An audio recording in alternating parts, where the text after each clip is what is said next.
Hello दोस्तों, आज तो स्टॉक प्रेडिक्शन में आपका स्वागत है।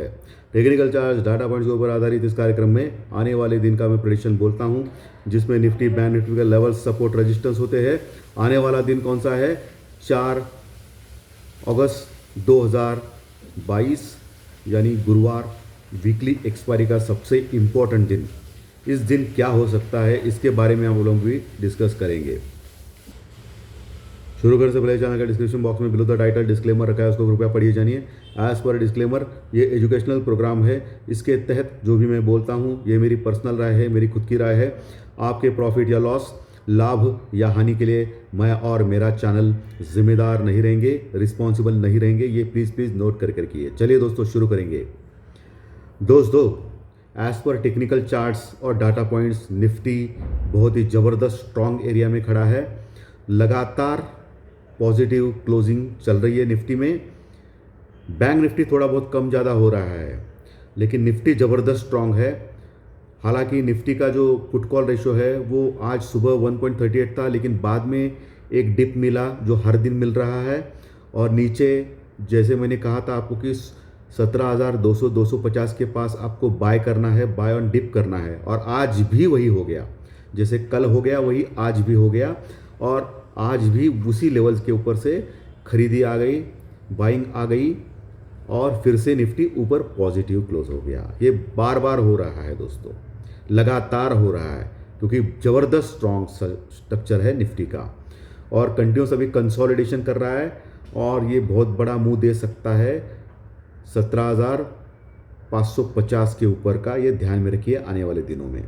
सो आपको प्रिपेयर करना है, जल्दबाजी नहीं करनी है बेचने की, क्योंकि स्ट्रक्चर बहुत ही स्ट्रांग लग रहा है।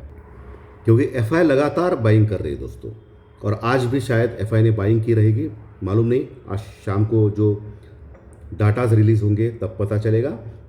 लेकिन नीचे से जो स्ट्रांग सपोर्ट मिला है निफ्टी को, वो वाकई काबिल तारीफ है।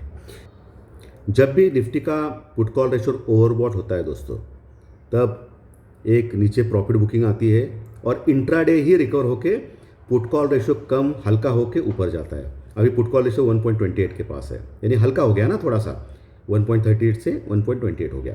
लेकिन मार्केट तो ज़्यादा बढ़ गया है, क्योंकि आज का हाईएस्ट क्लोजिंग है दोस्तों निफ्टी का, बहुत दिनों का, बहुत महीनों का, ऐसा बोला तो चलेगा।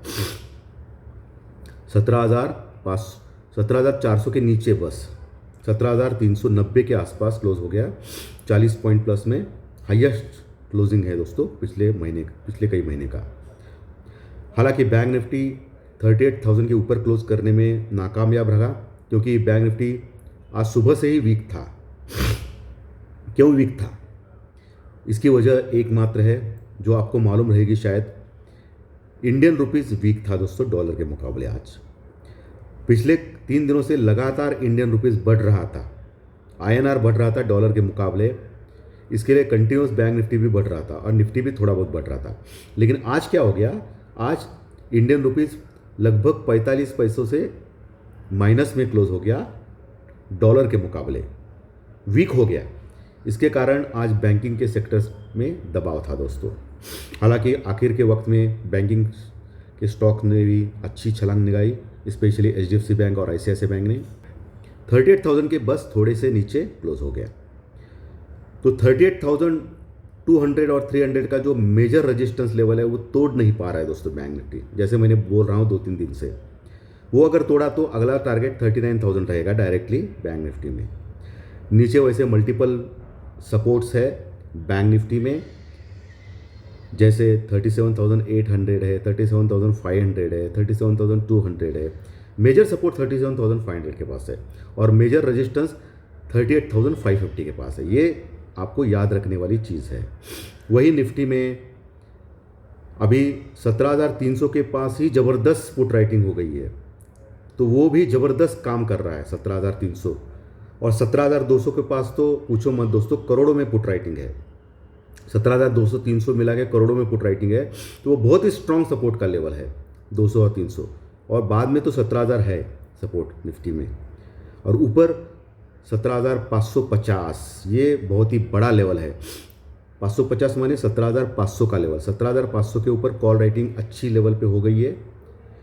तो वो कॉल रेटर 17,550 600 तक नहीं जाएंगे। इसके लिए मैंने आपको 17,550 का लेवल स्ट्रॉन्ग रेजिस्टेंस का है, ऐसा मैंने बोला है। ठीक है, उसके बाद डायरेक्टली 17,650 का लेवल आता है। तो आने वाले दिनों में जैसे निफ्टी का स्ट्रक्चर स्ट्रॉन्ग लग रहा है, तो मुझे लगता है कि 17,550 अभी आने वाले दिनों में टेस्ट होगा, क्योंकि आज एफआई की जो डाटा आती है वो बहुत इंपॉर्टेंट है, क्योंकि पिछले 3-4 दिनों से लगातार बाइंग कर रही है एफआई, और आज भी अगर सपोज बाइंग की तो कल डेफिनेटली हम लोग 17,550 के ऊपर जाने का प्रयास कर सकते हैं। चाइना और ताइवान का जो आज हाई वोल्टेज ड्रामा हो गया, जिसका कारण अमेरिका था, क्योंकि अमेरिका की एक अधिकारी लेडी आके मिल के गई ताइवान में, और इसके कारण चाइना बहुत ही एंग्री हो गया और वॉर लाइक सिचुएशन हो गई बॉर्डर पे चाइना ताइवान के। अभी वो गई, वो जाने के बाद सब वर्ल्ड मार्केट रिकवर हो गए, यूरोपियन मार्केट भी रिकवर हो गए, डो फ्यूचर भी अभी लगभग 120 पॉइंट प्लस में है, एसजीएक्स निफ्टी फ्लैट है। लेकिन आज रात तक चाइना क्या करेगा वो देखना पड़ेगा। अगर चाइना ने ताइवान के ऊपर अटैक किया गलती से तो गड़बड़ हो जाएगा कल, क्योंकि न्यूज़ बेस है दोस्तों। न्यूज़ अगर आ गया तो कोई टेक्निकल चार्ट डाटा पॉइंट्स की लेवल कुछ औकात नहीं होती है। मैं हमेशा बोलता हूँ चैनल पे, न्यूज़ के सामने कोई भी टेक्निकल चार्ट्स और डाटा नहीं होता है, सिर्फ न्यूज़ काम करता है उस समय। ठीक है, तो कुछ भी हो सकता है, लेकिन वो चांसेस भी बहुत कम है, क्योंकि चाइना जानता है कि अगर वो ताइवान के ऊपर हमला करेगा तो अमेरिका ताइवान को सपोर्ट करेगा, और बाकी के जो देश है यूके, जापान, जो चाइना के खिलाफ खड़े हैं, वो सब लोग एक हो जाएंगे और चाइना को बहुत भारी पड़ेगा। तो क्योंकि रशिया अभी उस मूड में नहीं है कि चाइना को सपोर्ट करे मिलिट्री, क्योंकि रशिया ऑलरेडी यूक्रेन के साथ उसका झगड़ा चल रहा है। तो ताइवान के साथ अगर चाइना का वॉर हो गया, ताइवान के खिलाफ चाइना का, तो अमेरिका के साथ बहुत सारे देश आएंगे, लेकिन चाइना अकेला पड़ेगा दोस्तों। यूक्रेन से अभी ऑलरेडी रशिया उलझ चुका है, और यूक्रेन पिछले कई महीनों से रशिया को जीतने नहीं दे रहा है। तो ताइवान क्या खाक जीतने देगा, ये चाइना को मालूम है। तो वो कुछ नहीं करेगा, 99% पॉसिबिलिटी है कि कुछ नहीं करेगा, टाइम पास करेगा। बॉर्डर पे बहुत बड़ा देश है, बहुत बड़ा न्यूक्लियर पावर है ऐसा दिखाएगा और चला जाएगा। ठीक है दोस्तों, सो कल से मार्केट अपना नॉर्मल रिज्यूम करेगा। लेकिन अभी हमारे इधर नेक्स्ट टारगेट क्या है, नेक्स्ट लेवल का एक्साइटमेंट क्या है हमारे मार्केट में। शुक्रवार के दिन reserve bank of India RBI के गवर्नर डिक्लेयर करेंगे इंटरेस्ट रेट हाइक का डिसीजन, या रेट ऑफ इंटरेस्ट वो बढ़ाएंगे भी नहीं, ऐसा भी हो सकता है। इसके ऊपर सबकी निगाहें अभी है, लेकिन लोगों को लगता है कि 50 बेसिस पॉइंट तक रेट ऑफ इंटरेस्ट बढ़ेगा। इसके लिए बाजार तैयार है। 50 बेसिस पॉइंट के ऊपर अगर रेट बढ़ाएगा इंडियन गवर्नमेंट, यानी कि reserve bank of India RBI, तो मार्केट में थोड़ा पैनिक होगा, तब तक नहीं होगा। और अगर कुछ बढ़ाएगा नहीं तो भी मार्केट रैली करेगा। ओके, सो आज से ऑलरेडी बैठक चालू हो गई है आरबीआई की। आज कल और परसों रिजल्ट है उसका, शुक्रवार के दिन। ठीक है, उसके ऊपर अभी निगाहें है। तो तब तक मार्केट ये इस एरिया में कंसोलिडेट करेगा ऐसा मुझे लगता है। 550, 650 ऊपर और नीचे 17,200, इस 400 रेंज में टाइम पास करेगा। और एक बार रिजर्व बैंक ऑफ इंडिया का जो डिसीजन क्लियर हो गया तो उसके बाद वन वे मार्केट ऊपर जा सकता है 18,000 की ओर, ऐसा मुझे लगता है।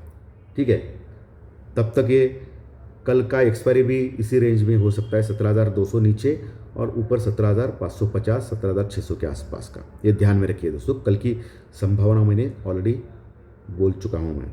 ठीक है, जैकपॉट शेयर मेरा सन फार्मा बोला था, आज 20 रुपये पड़ा है। ये सुनहरी मौका है आपको लेने के लिए, आप अवश्य ले लें, लेकिन 30 रुपये का आपको नीचे स्टॉप लॉस लगाना है। यानी आज 20 रुपये गिर गया तो 10 रुपये सिर्फ आपके पास मार्जिन ऑफ एरर रह चुका है, 10 या 20 रुपये ऑलरेडी। ठीक है, तो आपको नीचे 30 रुपये का ही स्टॉप लॉस लगाना है। कैश में लेना है, ऑप्शन में नहीं है, ये मैं फिर से बोल रहा हूँ। कैश में या फ्यूचर में ले सकते हो, लेकिन 30 रुपये का स्टॉप लॉस लगा के आने वाले दिनों में 1050 का उसका टारगेट हो सकता है। तो ये सब कुछ चीज़ें मैंने आपको समझाई है, लेवल, सपोर्ट, रेजिस्टेंस। अब क्रूड ऑयल थोड़ा अभी बढ़ गया है, लेकिन अभी भी $100 के आसपास है, कोई चिंताजनक बात नहीं है। इंडियन रुपीज़ वीक हो गया, ये थोड़ा चिंताजनक बात है। कल इंडियन रुपीज़ क्या करता है वो देखने लायक चीज़ रहेगा। और ओवरऑल मार्केट वैसे ओके ओके है। चाइना और ताइवान का जो मामला है, ताइवान से अभी ऑलरेडी अमेरिका की जो लेडी है वो निकल गई है, सो तो वो भी ठंडा पड़ेगा अभी, ऐसा लगता है। अगर कुछ हो गया गड़बड़ वॉर जैस, तो फिर गड़बड़ हो जाएगा, लेकिन वो तो सभी लेवल पे रहता ही है टेंशन हमेशा, क्योंकि स्टॉक मार्केट यही रिस्की होता है। हमेशा मैं बोलता हूँ कि स्टॉक मार्केट रिस्की ही होता है, उसमें कोई इफ़ एंड बट नहीं हो, इफ़ एंड बट होते ही होते हैं, कंफर्म कुछ नहीं होता है दोस्तों।